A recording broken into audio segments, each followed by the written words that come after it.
Hello दोस्तों, स्वागत है आप सभी का मेरे YouTube चैनल सफल शिक्षा जीएस पे। मैं सिकंदर यादव आप सभी को स्वागत करता हूं।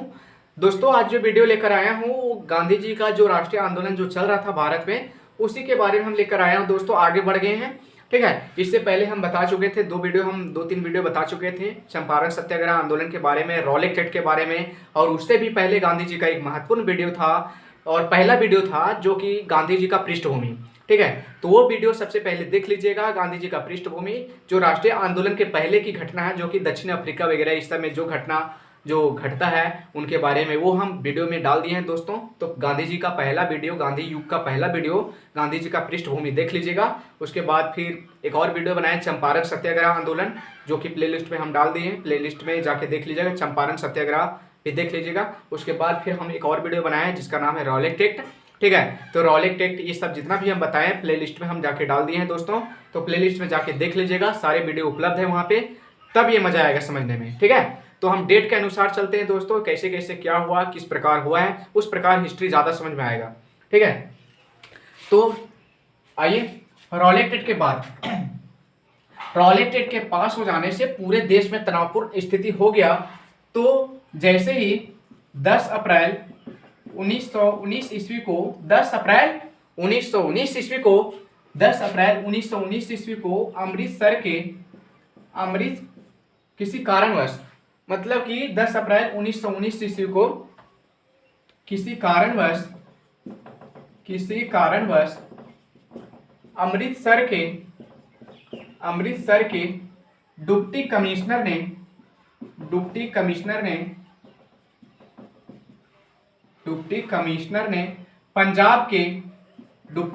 ने पंजाब के दो प्रमुख नेता डॉक्टर सत्यपाल एवं सैफुद्दीन किचलू को गिरफ्तार कर लिया गया। ठीक है, रॉलेट एक्ट के पास हो जाने से पूरे देश में तनावपूर्ण स्थिति हो गया। 10 अप्रैल 1919 ईस्वी को किसी कारणवश अमृतसर के डिप्टी कमिश्नर ने पंजाब के दो प्रमुख नेता डॉक्टर सत्यपाल एवं सैफुद्दीन किचलू को गिरफ्तार कर लिया गया। इन दोनों ही नेताओं के गिरफ्तार करने के बाद पूरे देश में क्या हुआ कि पूरे देश में ब्रिटिश सरकार के विरुद्ध कौन सरकार के विरुद्ध? ब्रिटिश सरकार के विरुद्ध धरना प्रदर्शन होने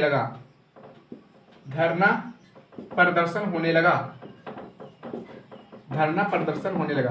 मतलब क्या हुआ कि इसी के बारे में सोचने लगे हैं, धरना प्रदर्शन करने लगे पूरे देश में ब्रिटिश सरकार के विरुद्ध। ठीक है, उसके जस्ट बाद 10 अप्रैल के बाद लगभग 3 दिन के बाद 13 अप्रैल 1919 ईस्वी को जलियांवाला बाग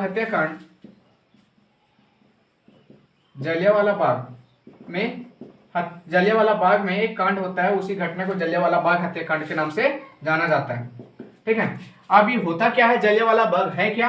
तो देखिए, भारत का मैप दिख रहा होगा दोस्तों। भारत का मैप में देखिएगा, ये वाला गुजरात का पार्ट आ जाता है। ठीक है, इसके ऊपर में एक राज्य है जिसका नाम है राजस्थान, जो कि क्षेत्रफल की दृष्टि से भारत का सबसे बड़ा राज्य है। और इसके आगे एक ये वाला जो पार्ट दिख रहा है वो पंजाब राज्य है। ठीक है, तो पंजाब राज्य में देखिएगा, यहाँ पर एक स्थान है पंजाब में और उस स्थान का नाम है अमृतसर। क्या है? अमृतसर।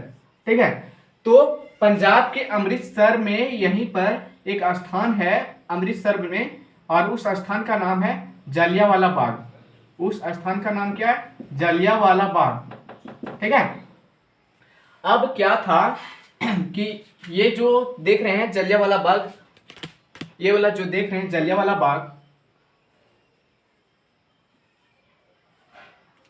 बाग जो देख रहे हैं ये वाला। ठीक है, तो जलियांवाला बाग जो था वो, इसके बारे में कहा जाता है, यहां पर लिख देते हैं दोस्तों, समझ में आ जाएगा। जलियांवाला बाग।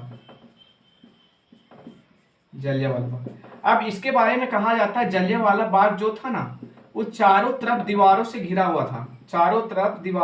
हुआ था, और उसमें इस बाग में एक ही रास्ता आने जाने के लिए था। ठीक है, अब हुआ क्या कि जलियांवाला बाग में जलियांवाला बाग में एक सभा आयोजित किया गया था, एक सभा बैठक बुलाया गया था, यानी कि बोल सकते हैं कि एक सभा आयोजित किया गया था।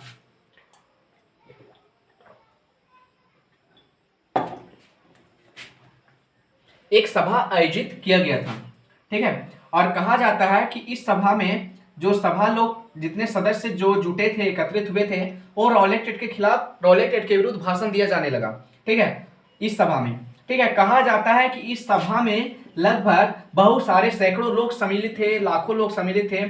कहा जाता है कि एक डाटा है कि इस सभा में 20,000 लोग एकत्रित हो चुके थे। कितना? 20,000 लोग एकत्रित हो चुके थे। ये डाटा उतना इंपॉर्टेंट नहीं है, माइंड में नहीं लीजिएगा, किसी ओनली कोई बुक में मिल जाएगा 20,000, ठीक है। बाकी इतना याद रखना है कि सैकड़ों लोग वहां पे सम्मिलित थे, हजारों लोग उसमें सम्मिलित थे उस सभा में, ठीक है। तो इस सभा में लगभग 20,000 लोग एकत्रित हो चुके थे, ठीक है। रॉलेट एक्ट के खिलाफ भाषण दिया जाने लगा। लेकिन इस सभा में जैसे ही रॉलेट एक्ट के खिलाफ भाषण दिया जाने लगा तो एक ब्रिटिश सरकार था, मतलब कि ब्रिटिश अंग्रेज था, और उस अंग्रेज का नाम था जनरल डायर। क्या नाम था? जनरल डायर, ठीक है। तो जैसे ही पता चला कि जलियांवाला बाग नामक स्थान पर उस सभा में ब्रिटिश सरकार के खिलाफ रॉलेट एक्ट के विरुद्ध भाषण दिया जाने लगा, किसको पता चल गया? जनरल डायर को। अब ये किया कि जनरल डायर आया अपने सिपाहियों के साथ आया और इस जलियांवाला बाग नामक स्थान पर बहुत सारे अंधाधुंध गोलियां चलाना स्टार्ट कर दिया। किस स्थान पर? जलियांवाला बाग नामक स्थान पर बहुत सारे अंधाधुंध गोलियां चलवाना स्टार्ट कर दिया। अब कहा जाता है कि इस पे एक ही रास्ता आने जाने के लिए बहुत सारे लोग भाग चुके थे, बहुत सारे लोग बच चुके थे, बहुत सारे लोग घायल हो चुके थे। तो कहा जाता है कि एक डाटा आता है, ये डाटा उतना इंपॉर्टेंट नहीं है, मात्र बता देते हैं ओनली। कहा जाता है कि कोई बुक में मिल ही जाता है, लेकिन उतना इंपॉर्टेंट नहीं है। इसके स्थान पर क्या याद रखना है हम बता देते हैं। कहा जाता है कि इस सभा में जब अंधाधुंध गोलियां चलाना स्टार्ट हो गया था, 379 लोग मारे गए थे, 379 लोग मारे जा चुके थे और 3,000 लोग घायल हो चुके थे। तो ये सब उतना इंपॉर्टेंट नहीं, बस किसी बुक में मिलता है, ठीक है, इसीलिए हम बता दे रहे दोस्तों, अन्यथा नहीं बताते, ठीक है। तो जलियांवाला बाग में जैसे ही गोलियां वगैरह जनरल डायर के द्वारा जब चलाया गया तो उसमें लगभग बहुत कहा जाता है कि सैकड़ों लोग मारे जा चुके थे, सैकड़ों लोग घायल हो चुके थे, ठीक है। तो कहा जाता है कि जब यह घटना जलियांवाला बाग नामक स्थान पर हुआ, जब यह कांड हुआ जलियांवाला बाग नामक स्थान पर, इसीलिए इस घटना को जलियांवाला बाग हत्याकांड के नाम से जाना जाता है। जलियांवाला बाग हत्याकांड के नाम से जाना जाता है। क्यों? क्योंकि यह कांड जो हो चुका था वो जलियांवाला बाग नामक स्थान पर हो गया था, इसीलिए इस घटना को जलियांवाला बाग हत्याकांड के नाम से जाना जाता है, ठीक है दोस्तों। इतना समझ में आ गया?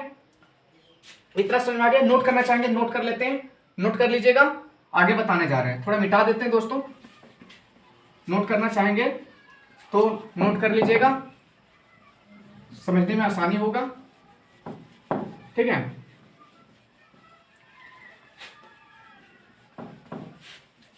ठीक है, तो कहां तक पहुंचे थे दोस्तों? जलियांवाला बाग हत्याकांड। क्यों जलियांवाला बाग हत्याकांड के नाम से जाना जाता है? क्योंकि वह कांड जो हो चुका था वो जलियांवाला बाग नामक स्थान पर हो चुका था। उस घटना में, उस कांड में बहुत सारे लोग मारे जा चुके थे, सैकड़ों लोग मारे जा चुके थे, सैकड़ों लोग घायल हो चुके थे, इसीलिए उस कांड जो हुआ था वो जलियांवाला बाग नामक स्थान पर हुआ था, इसलिए उस घटना को जलियांवाला बाग हत्याकांड के नाम से जाना जाता है, ठीक है। कहा जाता है इस कांड से, इस घटना से रविंद्रनाथ टैगोर नाराज हो जाते हैं, ठीक है। रविंद्रनाथ टैगोर जो होते हैं वो नाराज हो जाते हैं, ठीक है। और उन्होंने एक उपाधि था उनके पास, नाइटहुड की उपाधि वापस कर दी थी, ठीक है। तो जलियांवाला बाग हत्याकांड की जांच के लिए जलियांवाला बाग हत्याकांड की जांच के लिए 2 कमेटियों को गठन किया गया था। और पहला कमेटी था हंटर कमेटी और दूसरा था तहकीकात कमेटी, ठीक है, तहकीकात कमेटी, ठीक है। तो इस जलियांवाला बाग हत्याकांड जांच के लिए 2 कमेटियों का गठन किया गया। और इससे पहले भी एक और क्वेश्चन आता है दोस्तों कि जनरल डायर को 1 नंबर का क्वेश्चन पूछता है कि जनरल डायर को क्या था। तो जनरल डायर जो था वो ब्रिटेन साम्राज्य का संरक्षक उसको कहा जाता है, ठीक है, ब्रिटेन साम्राज्य का संरक्षक कहा जाता है। उसको मान की तलवार की उपाधि दी गई थी, ठीक है। तो ये सब क्वेश्चन एग्जाम में 1 नंबर का कंपटीशन लेवल में पूछा जाता है कि मान की तलवार की उपाधि किस अंग्रेज को दिया गया था, तो वो जनरल डायर को दिया गया था। तो याद रखना है कि ब्रिटिश सरकार, ब्रिटिश अंग्रेज जनरल डायर था, उसको ब्रिटिश साम्राज्य के संरक्षक भी कहा जाता है, ब्रिटिश साम्राज्य का शेर भी कहा जाता है, तथा उसे मान की तलवार की उपाधि दी गई थी। तो ये सब याद रखिएगा जनरल डायर के बारे में, जो कि उससे क्वेश्चन 1 नंबर का पूछ देता है कि मान की तलवार की उपाधि किस अंग्रेज को दिया गया था, ठीक है, किस ब्रिटिश अंग्रेज को दिया गया था, तो जनरल डायर, ठीक है। तो जलियांवाला बाग हत्याकांड की जांच के लिए 2 कमेटियों का गठन किया गया था, हंटर कमेटी एवं तहकीकात कमेटी। कहा जाता है कि हंटर कमेटी में 8 सदस्य सम्मिलित थे, 8 सदस्य सम्मिलित थे, जिसमें से 3 भारतीय थे और 5 अंग्रेज थे, ठीक है। 5 अंग्रेज के बारे में तो पता नहीं, 5 अंग्रेज थे, लेकिन 3 भारतीय थे। उनमें से 3 भारतीयों का नाम था, ठीक है, याद रखिएगा,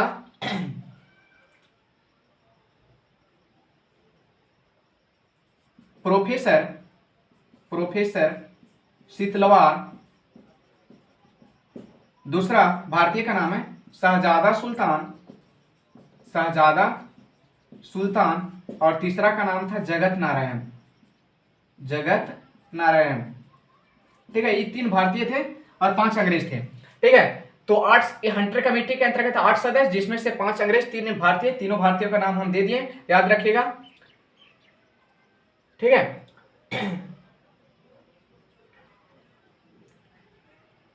याद रहेगा, ठीक है। और उसी प्रकार तहकीकात कमेटी के अंतर्गत भी लगभग 3 सदस्य मेन सम्मिलित थे, 3 सदस्य मुख्य थे, और वो तीनों का नाम था, याद रखिएगा, एक ट्रिक बनाए हैं याद करने के लिए, एक ट्रिक है उसका याद रखिएगा, मोहनलाल गांधी। याद करने के लिए एक हम बना दिए दोस्तों, सदस्य का नाम याद रखने के लिए कौन कौन व्यक्ति थे सम्मिलित, तो मोहनलाल गांधी, ठीक है। अब मोहनलाल गांधी हम बता दिए, तो ये नहीं सोचना ये एक ही आदमी का नाम है, ठीक है। इसमें 3 आदमी सम्मिलित हैं, 3 सदस्य सम्मिलित, 3 लोग सम्मिलित हैं। अब मोहनलाल गांधी पता तो चल रहा है कि एक आदमी है, लेकिन एक वो आदमी नहीं है, बल्कि इसके अंतर्गत 3 आदमी हैं, ठीक है। अब इसके अंतर्गत याद रखने के लिए हम एक ट्रिक बनाए हैं, ठीक है, कोड बनाए हैं कि मोहन का मतलब होता है मदन मोहन मालवीय, ठीक है। और लाल का मतलब मोतीलाल नेहरू, और गांधी का मतलब महात्मा गांधी। लग रहा था ट्रिकवा जो बनाए हैं मोहनलाल गांधी एक ही आदमी का नाम है, लेकिन वैसा कुछ बात नहीं। हम याद रखने के लिए कि कौन कौन से सम्मिलित हैं, तो याद रखने के लिए कोड बनाए हैं, ठीक है। मोहन का मतलब मदन मोहन मालवीय, पहला व्यक्ति, लाल का मतलब मोतीलाल नेहरू, दूसरा व्यक्ति, गांधी का मतलब महात्मा गांधी, तीसरा व्यक्ति, ठीक है।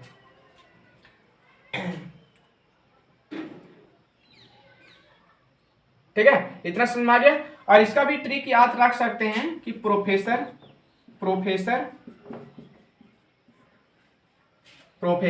सुल्तान नारायण, इसका भी ट्रिक के माध्यम से याद कर सकते हैं, ठीक है। प्रोफेसर सुल्तान नारायण, लगेगा एक ही व्यक्ति का नाम है, लेकिन 3 गो है।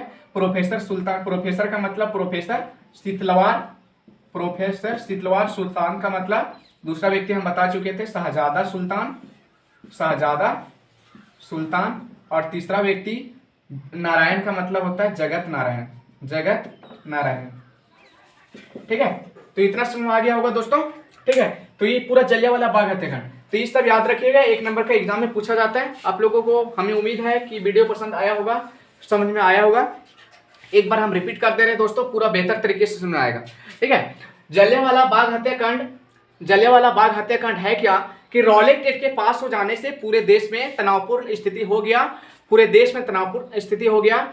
इसमें 10 अप्रैल 1919 ईस्वी को अमृतसर के डिप्टी कमिश्नर ने पंजाब के 2 प्रमुख नेता डॉक्टर सत्यपाल एवं सैफुद्दीन किचलू को गिरफ्तार कर लिया गया था। हम इससे पहले हम मिटा दिए हैं, उसमें हम बता चुके थे कि 10 अप्रैल 1919 ईस्वी को अमृतसर के डिप्टी कमिश्नर ने पंजाब के 2 प्रमुख नेता डॉक्टर सत्यपाल एवं सैफुद्दीन किचलू को गिरफ्तार कर लिया गया था। इसके बाद पूरे देश में ब्रिटिश सरकार के विरुद्ध पूरे देश में धरना प्रदर्शन होने लगा, और 3 दिन के बाद 13 अप्रैल 1919 ईस्वी को जलियांवाला बाग नामक स्थान पर जलियांवाला बाग हत्याकांड हो जाता है। कहा जाता है कि जलियांवाला बाग नामक स्थान पर लगभग बहुत सारे एक सभा आयोजित किया गया था। जलियांवाला बाग नामक स्थान पर एक सभा आयोजित किया गया था। उस सभा में कहा जाता है बहुत सारे लोग सम्मिलित हो चुके थे, हजारों लोग सम्मिलित हो चुके थे। कहा जाता है कि उसमें लगभग 20,000 लोग एकत्रित हो चुके थे और रॉलेट एक्ट के खिलाफ भाषण दिया जाने लगा था। ठीक है, जैसे ही इस बात को पता चला ब्रिटिश अंग्रेज जिनका नाम था जनरल डायर, उनको जैसे ही पता चला था कि रॉलेट गेट के खिलाफ जलियांवाला बाग नामक स्थान पर भाषण दिया जाने लगा, तो जैसे ही उनको पता चला तो जनरल डायर ने क्या किया कि वो अपने सिपाहियों के साथ लेकर आया और जलियांवाला बाग नामक स्थान पर अंधाधुंध गोलियां चलाना अपने सिपाहियों से स्टार्ट करवा दिया। कहा जाता है कि उस सभा में उस गोलियां से बहुत सारे लोग मारे जा चुके थे, सैकड़ों लोग मारे जा चुके थे, सैकड़ों लोग घायल हो चुके थे। एक डाटा भी दिए थे 379 लोग मारे जा चुके थे, 3000 लोग घायल हो चुके थे। ये सब डाटा बता चुके थे, लेकिन सीधा सीधी याद रखना है कि सैकड़ों लोग मारे जा चुके थे, सैकड़ों लोग घायल हो चुके थे। इस घटना से रविंद्रनाथ टैगोर जो हो जाते हैं वो नाराज हो जाते हैं। ठीक है, और उन्होंने नाइटहुड की उपाधि जो था वो वापस कर देते हैं।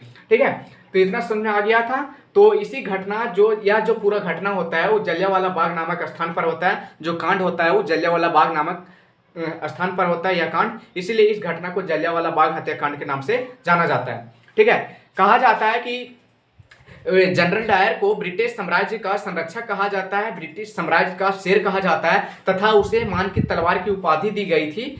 इस प्रकार जलियांवाला बाग हत्याकांड की जांच के लिए 2 कमेटियों को गठित किया गया था और उनमें से 2 कमेटी था हंटर कमेटी और दूसरा तहकीकात कमेटी। हंटर कमेटी के अंतर्गत 8 सदस्य सम्मिलित थे, जिनमें से 5 अंग्रेज एवं 3 भारतीय थे।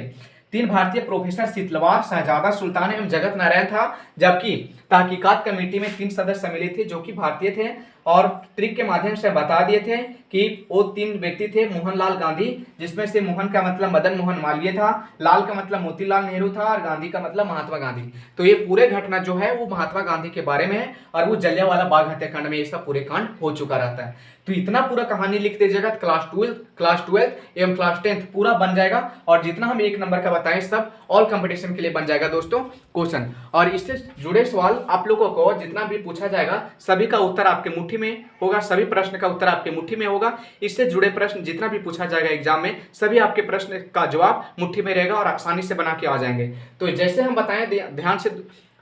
बताएं दोस्तों, ध्यान दीजिएगा, सबको नोट कर लीजिएगा, उससे बाहर सवाल नहीं आएगा। इससे जलियांवाला बाग हत्याकांड से इससे बाहर सवाल नहीं आएगा एग्जाम में। ठीक है, चाहे वह 1 नंबर का हो, चाहे क्लास 10 का हो, चाहे वह क्लास 12 के लिए हो। ठीक है, तो ध्यान दीजिएगा इतना। नेक्स्ट क्लास में हम बताएंगे असहयोग आंदोलन। नेक्स्ट वीडियो में हम लेकर आएंगे असहयोग आंदोलन को लेकर। ठीक है, तो उसके बारे में हम बताएंगे, ध्यान दीजिएगा। तो ये सब सारा वीडियो देख लीजिएगा, उसके बाद असहयोग आंदोलन बताएंगे तो उसको भी बेहतर तरीके से बताएंगे। दोस्तों बहुत ही मेहनत कर रहे हैं, हमें उम्मीद है कि आप लोगों को ये वीडियो बहुत ही पसंद आया होगा, बेहतर तरीके से समझ में आया होगा, हमें उम्मीद है। और यदि आप लोगों को वीडियो पसंद आया होगा तो लाइक शेयर एंड सब्सक्राइब जरूर कर दीजिएगा दोस्तों, क्योंकि बहुत मेहनत करना पड़ रहा है, बहुत मेहनत कर रहे हैं आप लोगों के लिए। क्लास में पंखा वगैरह ये सब भी उपलब्ध नहीं है, पूरा गर्मी से पूरा तड़ातड़ पसीना निकल रहा है। ठीक है, लेकिन फिर भी आप लोगों के लिए मेहनत हम छोड़ नहीं रहे हैं, फिर भी आप लोगों के लिए वीडियो बना रहे हैं। ठीक है, तो ध्यान दीजिएगा, मेरे ऊपर कृपा कीजिएगा। ठीक है, कि जितना हम मेहनत कर रहे हैं उसका मेहनत का फल आप लोगों को भी मिले और साथ ही हमको भी मिले। ठीक है, तो हम आप लोगों से कुछ नहीं मांग रहे हैं, पैसा कौड़ी धन दौलत कुछ नहीं मांग रहे दोस्तों, कुछ नहीं, बस 1 लाइक 1 शेयर 1 सब्सक्राइब जरूर कर दीजिएगा। ठीक है दोस्तों, अब हम आप लोगों से इतना ही आदर करते हैं, इतना ही रिक्वेस्ट करते हैं। नेक्स्ट क्लास में हम मिलते हैं असहयोग आंदोलन के साथ। ठीक है दोस्तों, नेक्स्ट क्लास में मिलते हैं। जय हिंद, जय भारत, धन्यवाद दोस्तों।